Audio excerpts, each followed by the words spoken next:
Chers frères et sœurs, aujourd'hui nous allons terminer notre commentaire de l'histoire de Nuh alayhi salam telle qu'elle a été abordée par le Coran à différents endroits. Et nous sommes parvenus le dernier vendredi au moment où Sayyidina Nuh alayhi salam a embarqué dans l'arche avec le peu de personnes de sa famille, avec le peu de personnes qui ont embrassé l'islam et avec les animaux dont Allah Azza wa Jal lui a donné l'ordre de ramener avec lui. Et donc Allah Tabaraka wa Ta'ala nous montre comment cette arche-là fut sauvée par la miséricorde d'Allah Azza wa Jal et par la puissance divine. C'est ainsi qu'Allah Azza wa Jal dit ce qui signifie « Et elle voguait », en parlant de l'arche, « Et elle voguait en les emportant au milieu de vagues comme des montagnes. Et Noé appela son fils qui restait en un lieu écarté, non loin de l'arche. « Ô mon enfant, monte avec nous et ne reste pas avec les mécréants. » En effet, comme on a dit, un des enfants de Nuh alayhi salam, le quatrième, n'a pas cru en l'islam, n'a pas suivi le conseil et les exhortations de son père. Et donc, lorsque tout le monde a embarqué dans l'arche, lui, il est resté bien entendu à l'écart. Il n'avait pas le droit d'embarquer dans cette arche. Mais malgré cela, Nuh alayhi salam, jusqu'à la dernière minute, essayait de le convaincre de se convertir à l'islam, d'embrasser l'islam, pour embarquer avec lui, pour être sauvé de ce qui allait venir. Mais l'enfant a cru que le déluge, bien les pluies qui tombaient et l'eau qui sortait du sol, n'allait pas forcément en découdre avec lui, n'allait pas le noyer. C'est ainsi qu'il a dit « Je vais me réfugier vers un mont qui me protégera de l'eau. » Et Nuh alayhi salam de lui dire « Il n'y a aujourd'hui aucun protecteur contre l'ordre d'Allah.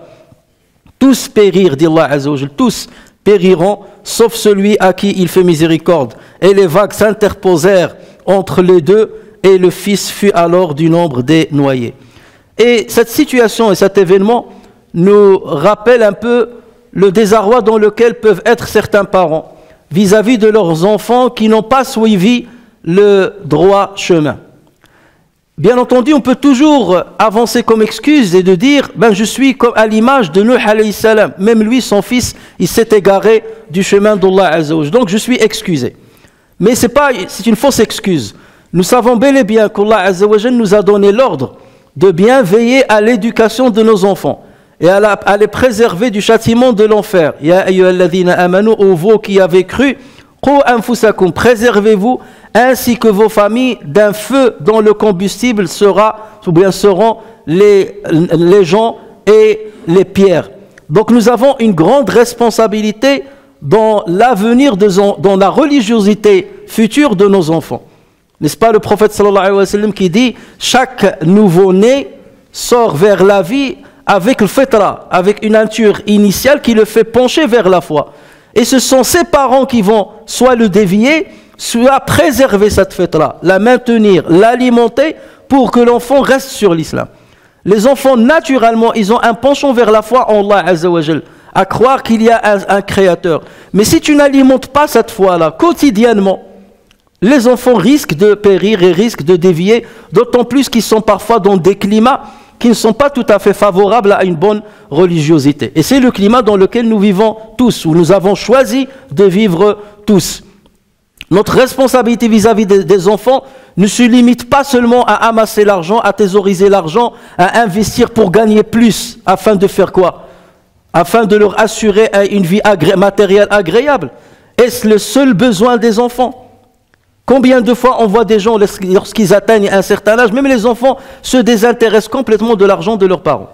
Le père, la mère, ils ont perdu toute leur vie à amasser l'argent, et les enfants, soit ils les perdent du jour au lendemain, soit ça ne les intéresse pas. Soit ils te disent, je suis indépendant par moi-même, je n'ai pas besoin de ton argent. Dans l'échelle de priorité, il faut que chacun de nous mette d'abord la priorité pour la religiosité des enfants. Qu'est-ce que je dois apporter à mes enfants pour qu'ils se maintiennent sur la religion d'Allah tabaraka wa ta'ala, cette religion que j'ai agréée pour moi, cette religion qui m'a convaincu. Donc je dois leur préparer le terrain afin qu'ils y soient ancrés, avant que la société ne les en écarte. Et pour ce faire, justement, il y a un besoin de les alimenter avec le Coran, de leur faire apprendre l'arabe, de leur faire apprendre, de leur donner une instruction religieuse, de les mettre dans un climat protecteur avec leurs pères qui sont musulmans, avec les enfants qui ont leur âge, qui sont musulmans, afin qu'ils ne se sentent pas isolés et afin qu'ils ne soient pas une proie à la prédation de la mécréance, à la prédation de l'athéisme et à la prédation de certaines idéologies qui n'ont rien à voir avec notre credo et avec notre doctrine. Le fils de Nuh alayhi salam a cru qu'il était dans un contexte où le déluge n'allait pas l'emporter, où la pluie qui tombait allait être limitée à un certain niveau. C'est ainsi qu'il a dit, Sa'awi ila jabalin ya'simuni minan nas. Je vais me réfugier vers un mont qui me protégera de l'eau. Et Noé de lui dire, il n'y a aujourd'hui aucun protecteur contre l'ordre d'Allah. Tous périront, sauf celui à qui il fait miséricorde. Et ensuite, Allah Azza wa Jal dit, et les vagues s'interposèrent entre les deux, et le fils fut alors du nombre des noyés. Cet appel du père, regardez le sentiment du père, l'appel du père de Nuh alayhi salam vers son fils, viens avec nous, viens avec nous. C'est exactement le même appel que fera, ou c'est le même sentiment que ressentira tout père ou toute mère qui a perdu ses enfants, qui les voit s'écarter du chemin d'Allah tabaraka wa ta'ala. Mais il ne faut pas attendre à ce qu'on tombe dans cette situation.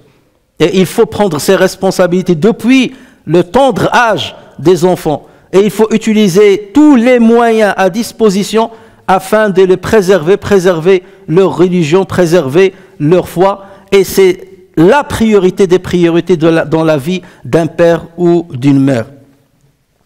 Ensuite, désespéré, Nuh alayhi salam a lancé un dernier appel à Allah Azza wa Jal afin qu'il sauve son fils ou afin qu'il le guide. Et voilà qu'il dit, Allah Azza wa Jal dit, et Noé invoqua son Seigneur et dit, ô mon Seigneur, certes, mon fils est de ma famille, et ta promesse est vérité, tu es le plus juste des juges. Dieu dit, Noé, ô Noé, il n'est pas de ta famille, car il a commis un acte infâme.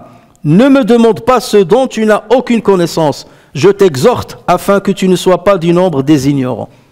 Le lien familial, il y a le lien du sang, mais il n'y a pas le lien de la foi.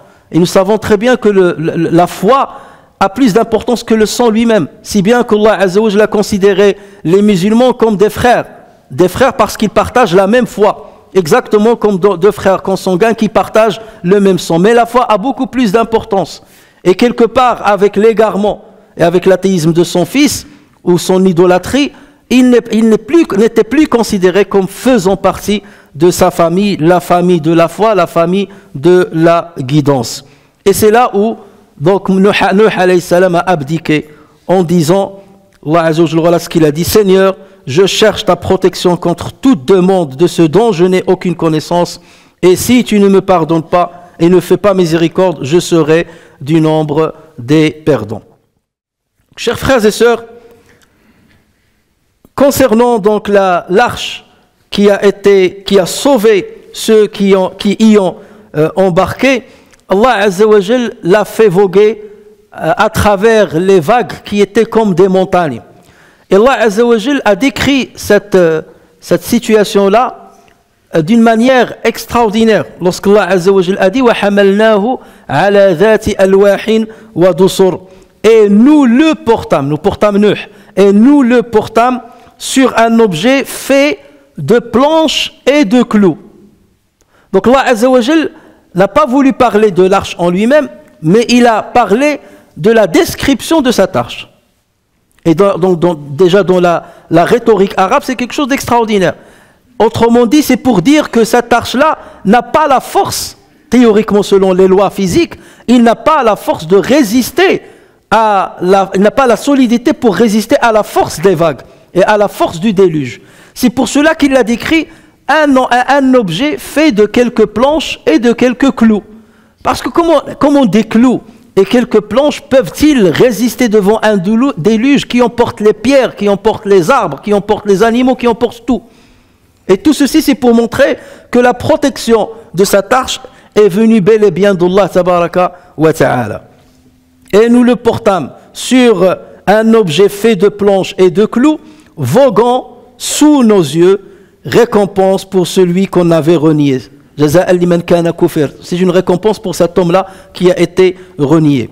Et nous la laissâmes comme un signe d'avertissement. Nous laissâmes cette arche comme un signe d'avertissement, et ceci prouve que cette arche-là, ces débris existent encore. Alors il y a certaines recherches qui disent qu'on l'a trouvée, donc que ça soit vrai ou pas, en tout cas cette arche, on finira par le trouver. Si ce n'est pas les recherches qui l'ont trouvé aujourd'hui, et il y a plusieurs articles sérieux qui disent qu'on a retrouvé les débris des planches de cette arche-là à un endroit bien précis du monde. Et nous la laissâmes comme un signe d'avertissement. Y a-t-il quelqu'un pour réfléchir comment furent mon châtiment et mes avertissements? Ensuite, Allah Azza wa Jal nous a montré comment il a donné l'ordre d'arrêter le déluge. Et là aussi, il en a donné une description vraiment très très belle. Allah Azza wa Jal dit à ce propos, وَقِيلَ يَا أَرْضُ بْلَعِي مَاءَكِ. Et il fut dit, ô terre. Alors ici, la traduction que vous allez trouver, ô terre, absorbe ton eau. Mais ce n'est pas forcément la bonne traduction. Bala'a, ou certains disent bali'a, pour être plus précis pour certains savants, bala'a, ça veut dire il a avalé. Et le bala', c'est le fait d'avaler sans laisser ce que tu as avalé, qu'il s'agisse d'un liquide ou bien d'une nourriture physique, sans la laisser dans la bouche. C'est qu'on l'a fait traverser directement la bouche pour aller à l'intérieur de l'estomac. C'est ça, avaler.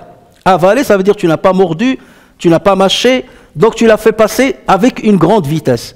Et c'est ce verbe-là qu'Allah Azza wa Jal utilisa pour nous décrire l'ordre qu'il a donné à la terre. Il fut dit, il n'a pas dit et Allah a dit, il fut dit. Il n'a pas voulu citer le sujet, pourquoi?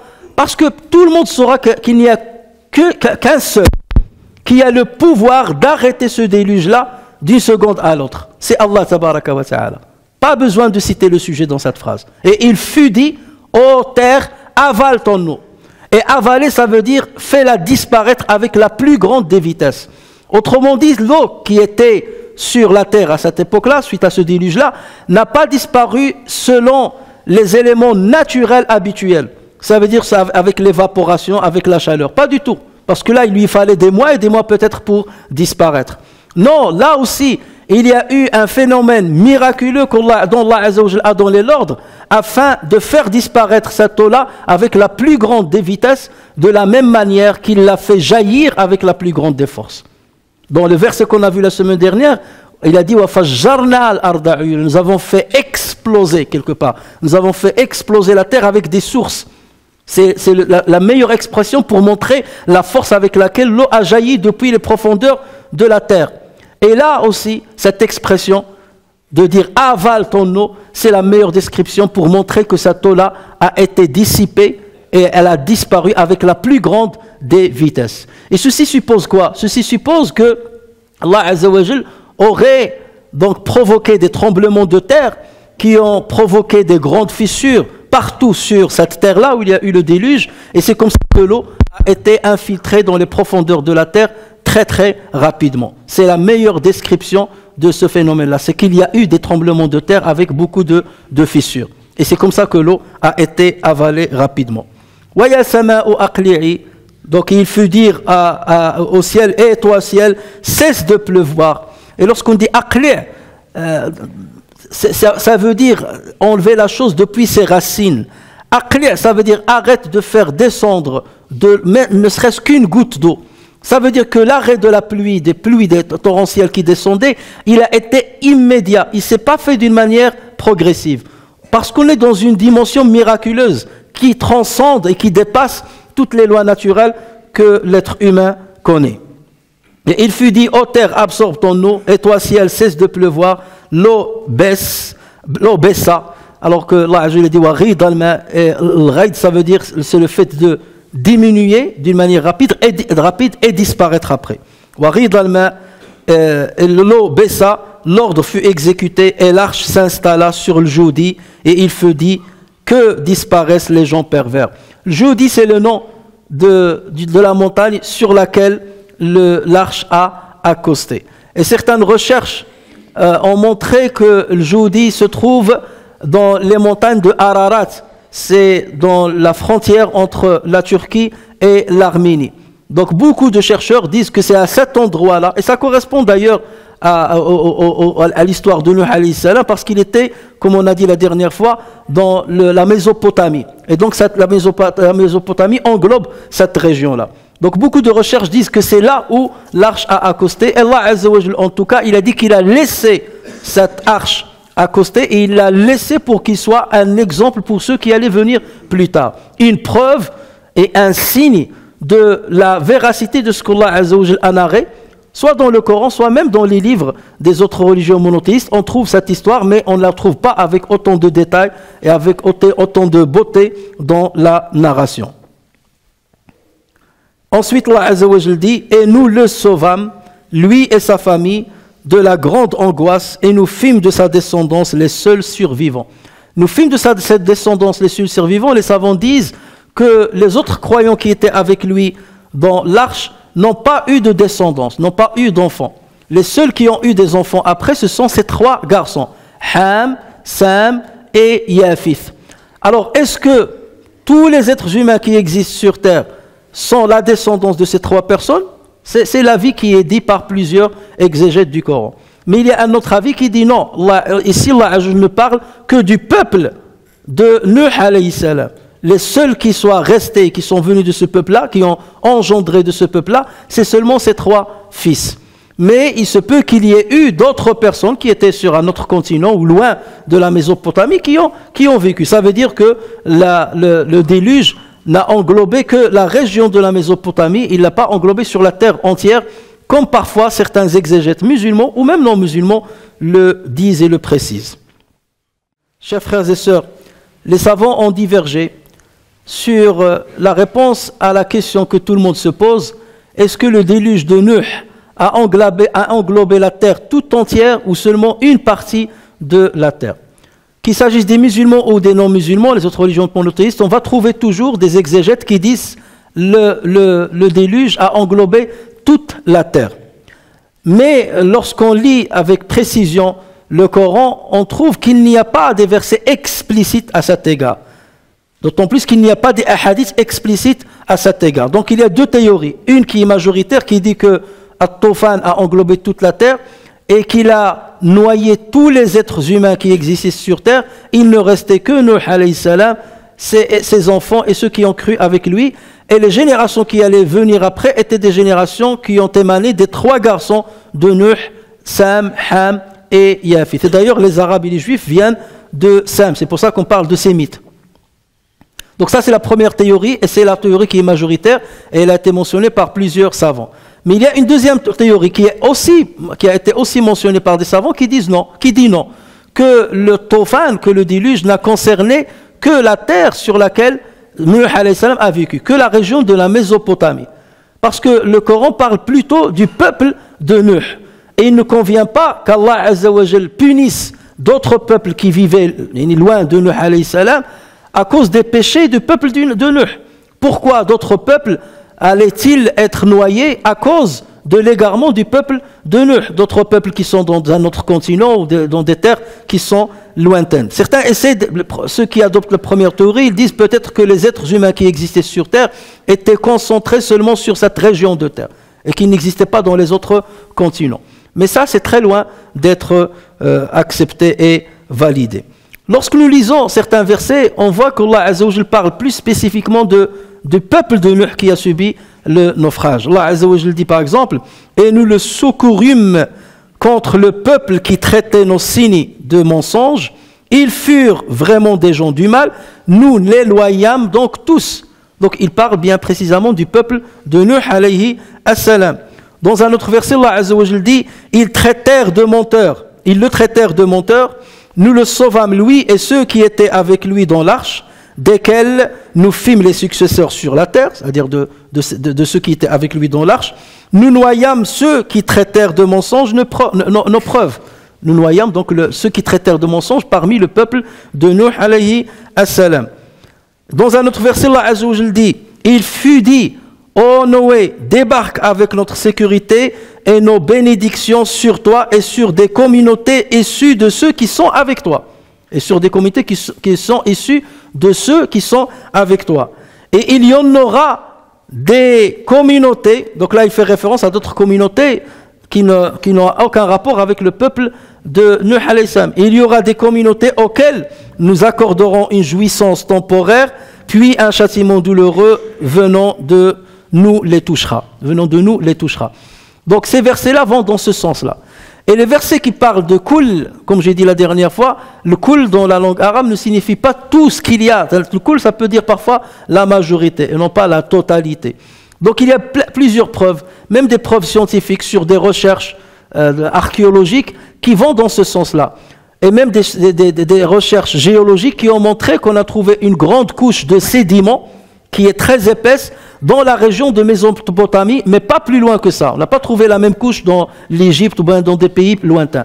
Mais retrouver cette couche-là, qui date de la même période, avec des sédiments aussi larges, ça montre déjà qu'il y a eu un très très grand déluge et que la sédimentation s'est faite d'une manière rapide. Pour ceux qui ont fait normalement un peu de géologie, lorsqu'on étudie la succession des roches dans la plaque terrestre, on trouve que ce sont des couches qui sont petites et on peut calculer la vitesse de sédimentation selon leur épaisseur. Mais lorsqu'on a trouvé des sédiments de sable en grande quantité, ceci prouve qu'il y a eu un déluge et que la sédimentation s'est opérée d'une manière rapide. Et cette couche-là, on la trouve un petit peu dans toute la Mésopotamie, mais pas à des endroits plus lointains. D'autant plus aussi qu'on a trouvé des restes de certains fossiles aquatiques en haut de certaines montagnes. Et ceci prouve que l'eau est montée jusqu'à un certain niveau de montagne. Parce que comment se fait-il? Ça veut dire que les montagnes ont été touchées par l'eau, alors que ces montagnes existaient après que la mer était dans cet endroit. Vous savez très bien, avec la tectonique des plaques, que les montagnes ont jailli à un certain moment de l'histoire de la Terre. Et donc ces montagnes-là, il est inconcevable de trouver normalement des fossiles aquatiques dedans, du moins dans leur sommet. Ceci prouve que l'eau est arrivée à ce niveau-là, qu'elle est descendue, et c'est là où certains animaux sont morts et ils ont été conservés. Donc il y a plusieurs recherches qui convergent déjà pour montrer la véracité de l'histoire de Nuh et de déluge de Nuh, et qui montrent aussi que c'est plutôt la Mésopotamie qui a été touchée, mais il n'y a pas lieu ici de rentrer dans les détails. Ce qui nous intéresse, c'est d'abord de suivre ce qu'Allah Azza wa Jalla a narré dans le Coran concernant cette histoire et d'essayer d'extraire les leçons et les moralités qui nous servent dans notre vie. Et c'est ce que nous avons essayé de faire à travers la narration de cette histoire sur ces 4 prêches de vendredi.